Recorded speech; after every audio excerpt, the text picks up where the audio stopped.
Ça fait maintenant 11 ans que j'ai commencé à m'intéresser à la méditation. Et avec les années de pratique et le cheminement intérieur que ça implique, même si je ne peux pas dire que j'ai tout compris, hein, loin de là, ça m'a quand même permis de gagner en clarté sur certaines choses. Et je réalise que même si la méditation est devenue populaire ces dernières années, en réalité, il y a peu de gens qui comprennent réellement ce que c'est. Alors aujourd'hui, j'aimerais qu'on explore ensemble 7 fausses idées qu'on entend souvent sur la méditation. Et j'espère que ça pourra aider à poser un regard un peu plus juste sur ce qu'est vraiment la méditation. Alors la première fausse idée, c'est de croire que la méditation, c'est de la relaxation. Vous savez, quand on passe trop de temps dans notre tête, on en vient à s'identifier complètement aux pensées. Et c'est comme ça qu'on se met à croire tout ce qui nous traverse, même les pensées les plus sombres et négatives.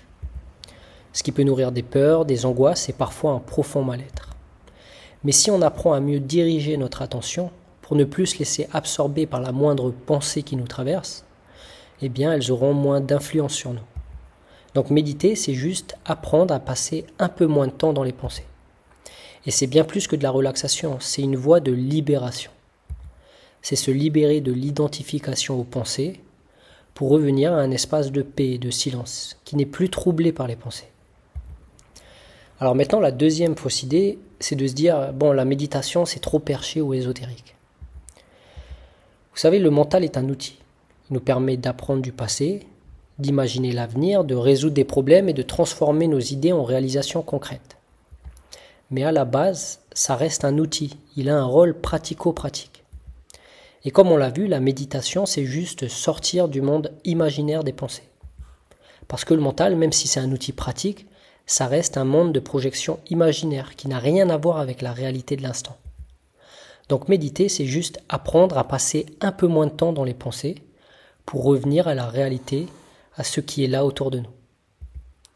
Et il n'y a rien de plus terre à terre que ça. Il n'y a rien de mystique là-dedans. Les pensées, c'est le monde de l'imaginaire. La méditation, c'est la réalité. Alors maintenant, la troisième fausse idée, c'est de vouloir faire de la méditation guidée, du type visualisation. Vous savez, le genre de méditation guidée qui dit vous êtes sur un nuage, vous sautez de nuage en nuage, ressentez le nuage.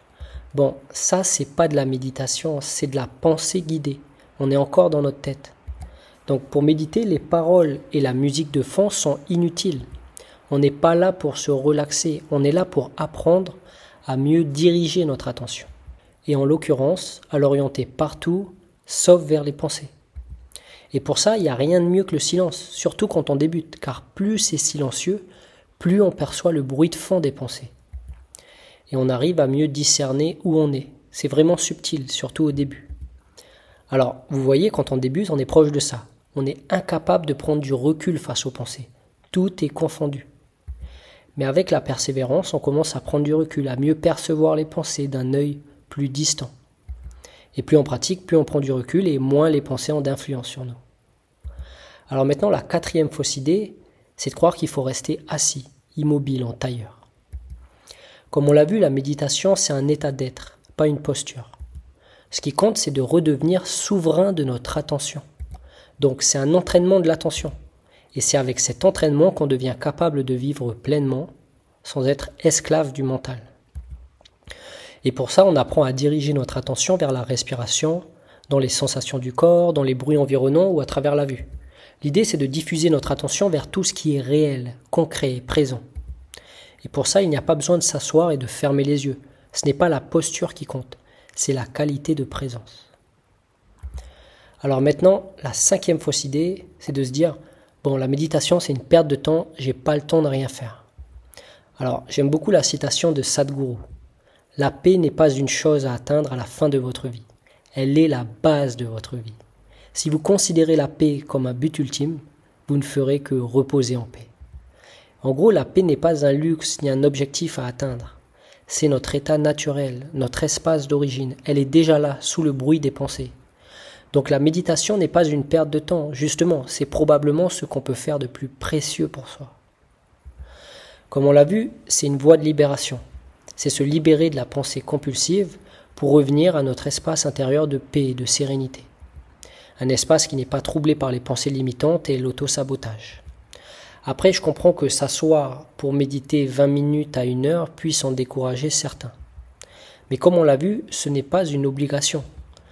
Alors personnellement, j'essaie plutôt d'intégrer cette pratique tout au long de ma journée, comme je l'ai partagé dans ma vidéo « La magie des pauses pour s'établir dans l'être ». Je vais mettre un lien dans la description juste en dessous si vous voulez la voir. Donc maintenant, la 6e fausse idée, c'est de se dire « il faut méditer longtemps pour que ce soit efficace ». Alors, pour former une nouvelle habitude, la répétition est la clé. C'est pour ça que je préfère faire de petites pauses pour me recentrer plusieurs fois dans la journée. Quelques instants de vraie présence et répétés souvent sont plus efficaces qu'une longue méditation de temps en temps. C'est la régularité qui compte, pas la durée. Alors maintenant, la 7e et dernière fausse idée, je ne peux pas méditer parce que je pense trop. Et la vérité, c'est que la méditation, c'est très dur, surtout au début. Ça demande de la persévérance. Mais se dire « je pense trop, donc je ne peux pas méditer », c'est une erreur. Justement, si vous pensez trop, c'est que vous en avez besoin.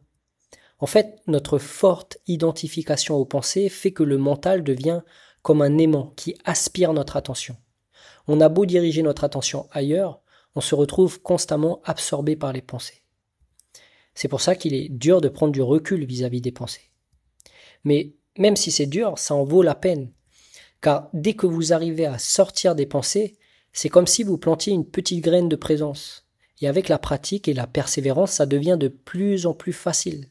Dans mon guide gratuit, le guide de la clarté, j'explique en détail comment se libérer de la pensée compulsive. Ceci afin de trouver plus de légèreté et de pouvoir savourer les petits instants de la vie avec l'esprit plus clair et apaisé. Donc je vous invite à le télécharger pour en savoir plus. Le lien est dans la description juste en dessous. Voilà, j'espère que cette vidéo vous a plu et que ça vous permet de poser un regard un peu plus juste sur ce qu'est vraiment la méditation. Si vous avez aimé, comme d'habitude, mettez-moi un petit pouce vers le haut. Moi, ça permet de mettre en avant ma chaîne YouTube. Et laissez-moi un commentaire. Ça me fera plaisir de vous lire. Et je vous souhaite une bonne journée. Je vous dis à bientôt pour une nouvelle vidéo.